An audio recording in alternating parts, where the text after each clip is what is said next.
Welcome back to the Happiest Sad Person Podcast. I'm your relatively neglectful host, Alessandra. I have still not held up to my end of the bargain in recording weekly without fail for, I'd say, over 3 months, with a 3-month stretch. I believe it's now been like 6 weeks since the last episode, so my bad, my failure. I admit to it. I have this desire to record, and then I think it needs to be like totally thought out, or something major needs to happen, and then I'm like, what am I doing? This whole podcast is about self-improvement, self-betterment, existentialism, happy moments, sad moments, all the things that make life worth living, make life go round, the quieter moments. But even in my own writing, I like those quiet daily moments, those aha moments that are really meaningful. But there's no big yelling match. There's no big angry blow up. It's just these quiet realizations. And so I need to embrace those more with my recording, and just record no matter what. No offense, but if it's shitty, it's going to be recorded. If it's good, it's going to be recorded. If it's amazing, it's going to be recorded. And the only way to get better is to do it more. So here's to that. Let's keep it going with an ankle update. I am using my ankle brace. I now have graduated to the point of driving, being able to walk longer distances, which is good. I can walk without my ankle brace if I'm just doing like a standard walk, nothing major. I have a limp, which is upsetting to me. At first I was very upset because I thought it would go from 0 to 100, injured foot, totally fine foot. That's apparently not how it works. So I do have to do physical therapy, and it's discipline time. It's getting myself back to, I didn't realize that it would be the hardest to get back to from the limp to the actual working out again. I thought this part would be the easy part. And boy, am I wrong, because my foot still just feels really weak. I have gotten a lot of that swelling down, and the nerves are coming back, but I have a long way to go, and it's going to take a lot longer to be able to even go on uneven hikes again, let alone run. And like I said, this is discipline time. This is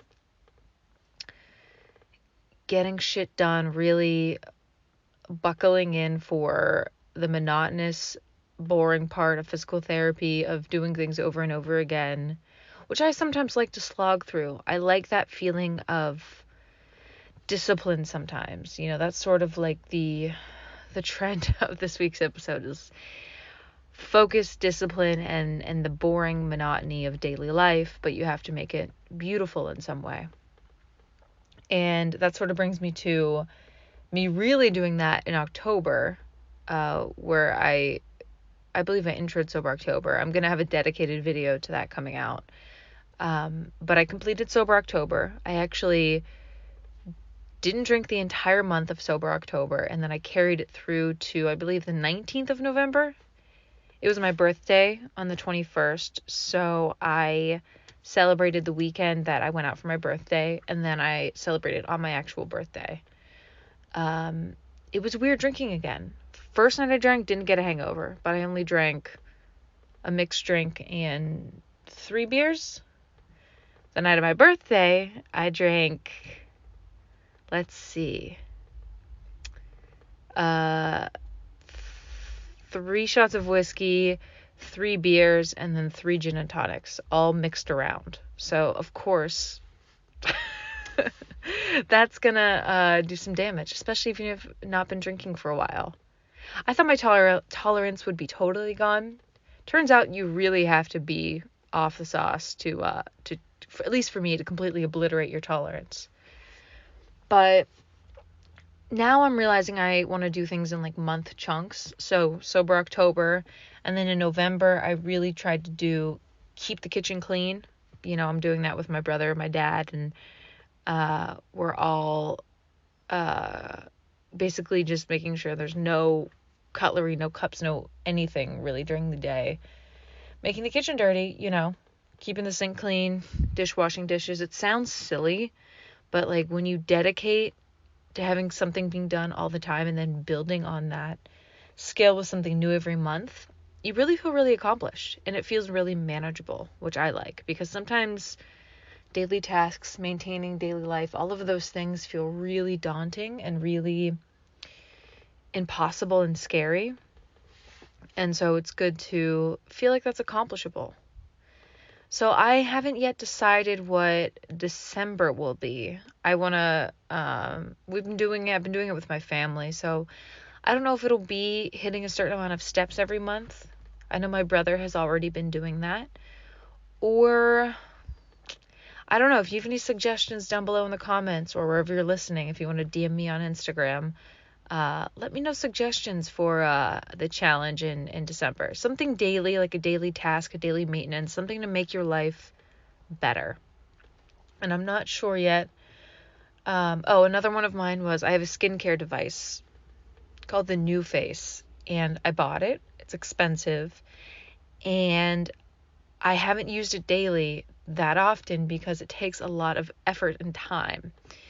And sometimes my brain will psych me out and I'll go, well, that'll take me too long. So I'll do that.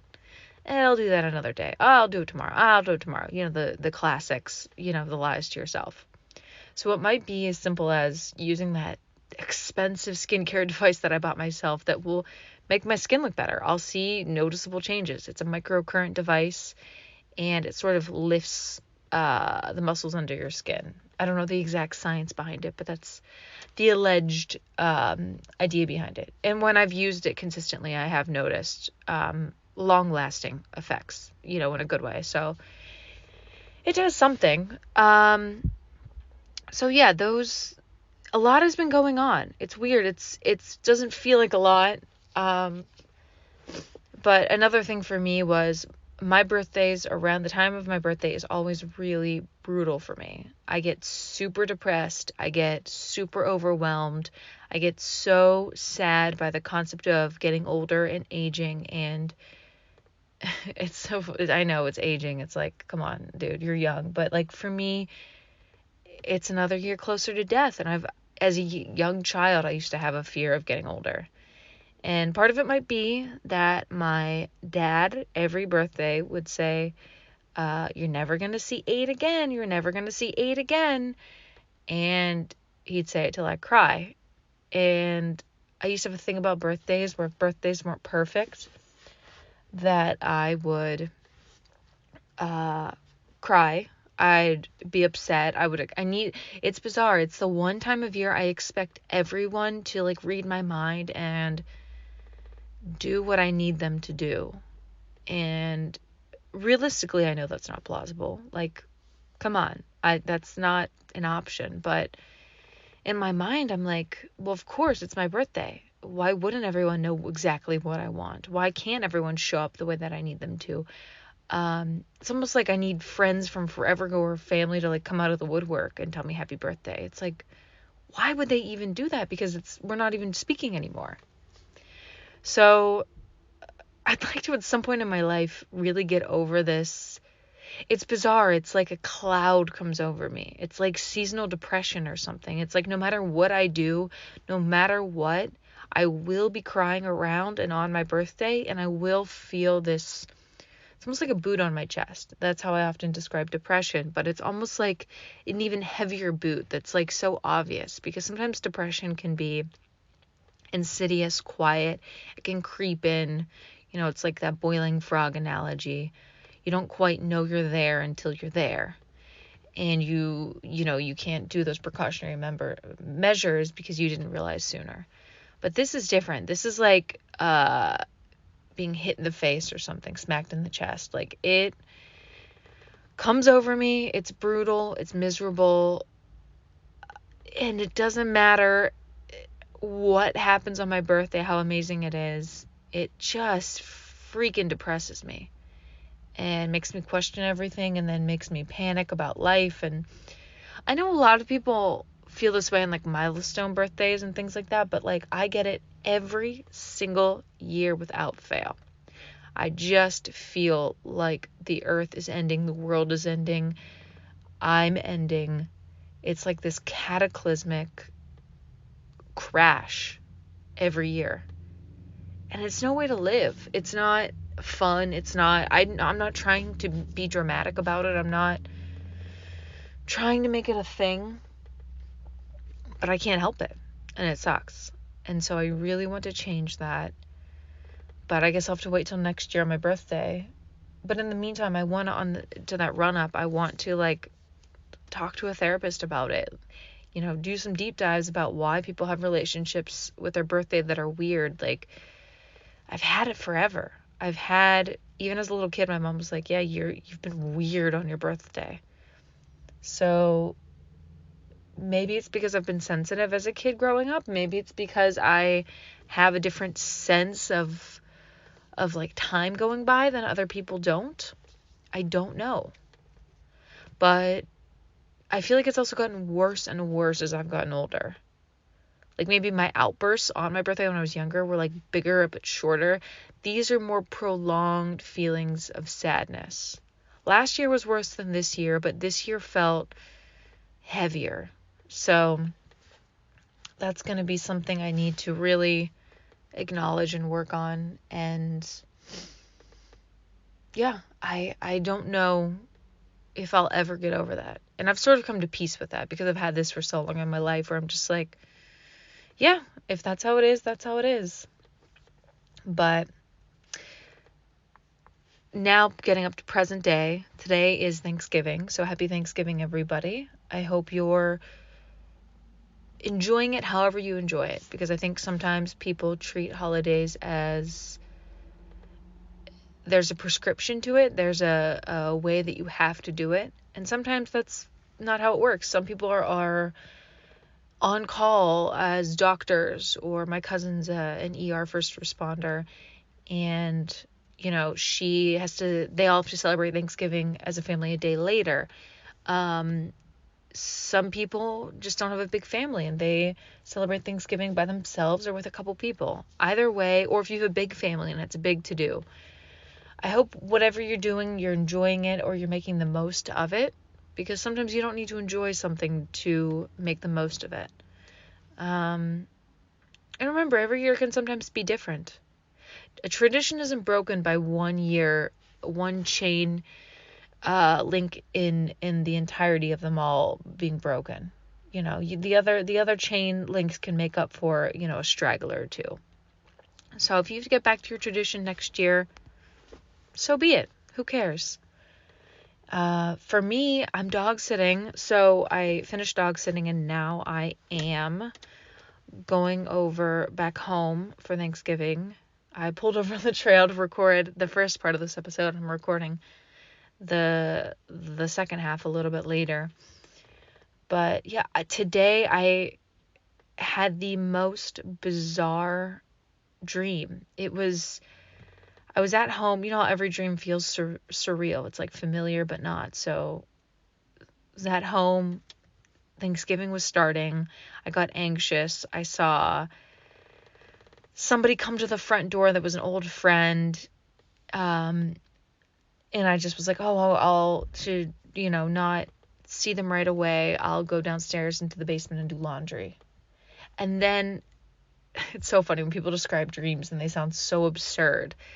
But all of a sudden there's a dining room table in the basement and there's like celebrities that start, and like people from movies that start appearing at this table for Thanksgiving dinner. So the friend comes downstairs, he says hi, and then it's Nicole Kidman and Keith Urban from like 15 years ago on the left side of me, Michelle Pfeiffer right next to me, and then two like old movie characters to the right of me, and then someone else across the table that I can't remember. And then people just keep coming in and out. And it's like people from all genres of movies and TV and like celebrities, and we all bizarrely know each other. And there's no continuity with the time or anything like that. Like I said, it's actors from like different times. And it felt so real. It felt so visceral. It felt friendly and familiar and good. I don't know how else to describe it. You know, some dreams just feel good. And I don't even know. It was almost reassuring. It was almost like a weird foreboding feeling of like, this like camaraderie feeling is what's to come. Because I don't have a big family or like anything like that, but like it was almost like everyone there was choosing to be there, and it was like the epic Friendsgiving. So it felt so, I don't know, so good. And it felt like something, you know, some dreams feel, I don't even know how it's like predictive or like it's like a metaphor for something else. And it felt like one of those dreams.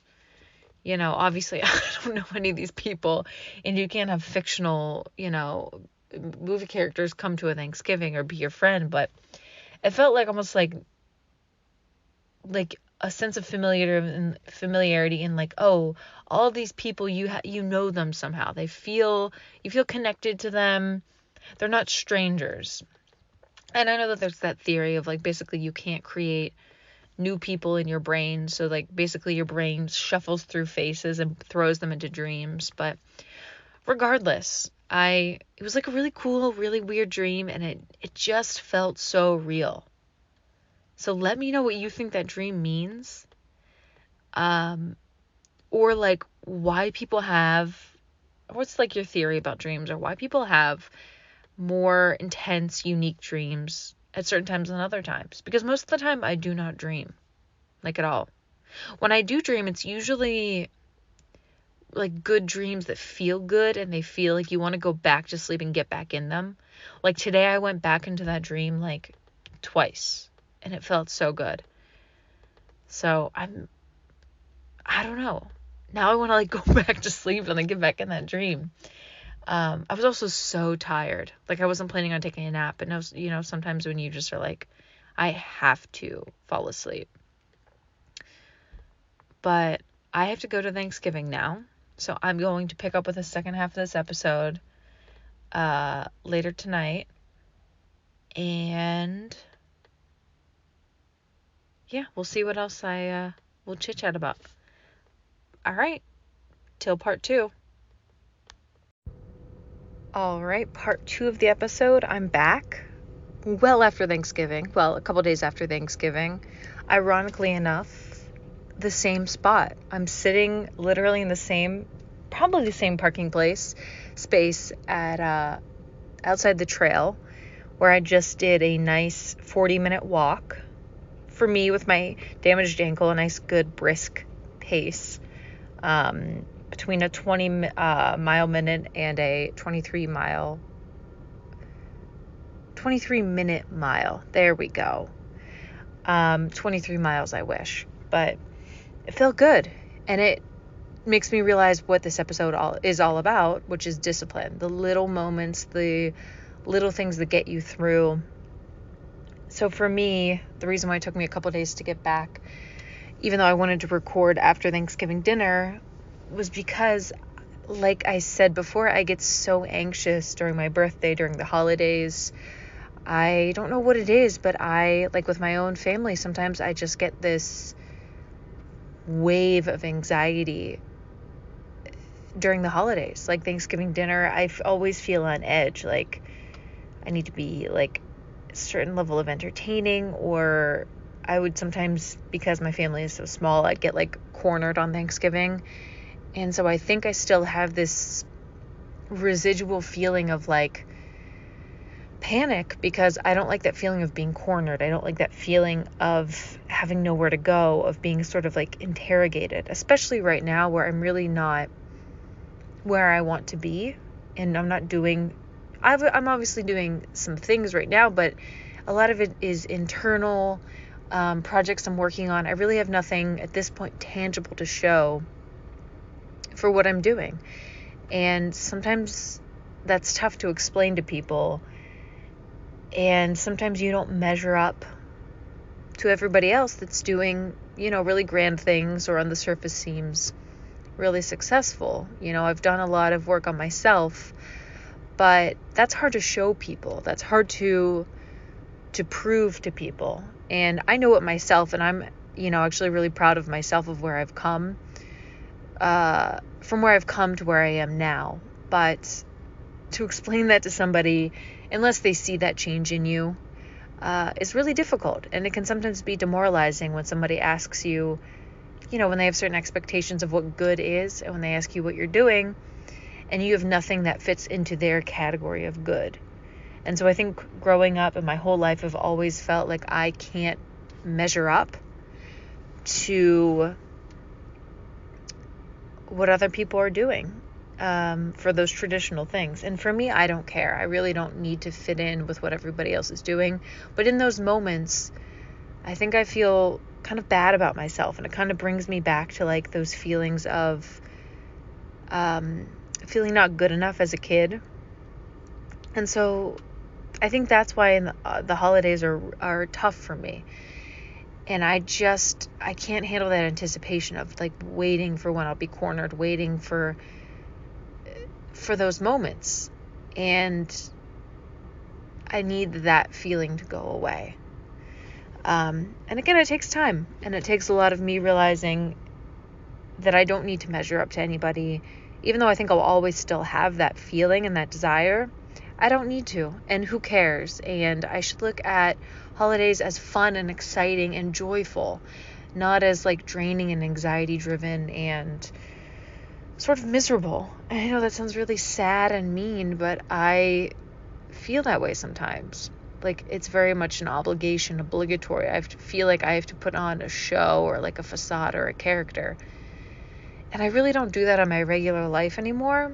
And so now when I have to do it, or these instances come about where I feel like I need to, it feels so much more draining because I don't do it anymore. And now I realize maybe why I've been tired my whole life. Because I've been putting on this mask, this facade, to just get through the day, to be somebody else, because I thought that's what I should be. And once I gave that up, and I really don't care, I don't really have that like extreme exhaustion anymore. So maybe that's, something good that's come from all this change in myself. But so this is part 2 of the original episode, which is sort of all about the self-discipline, the little things.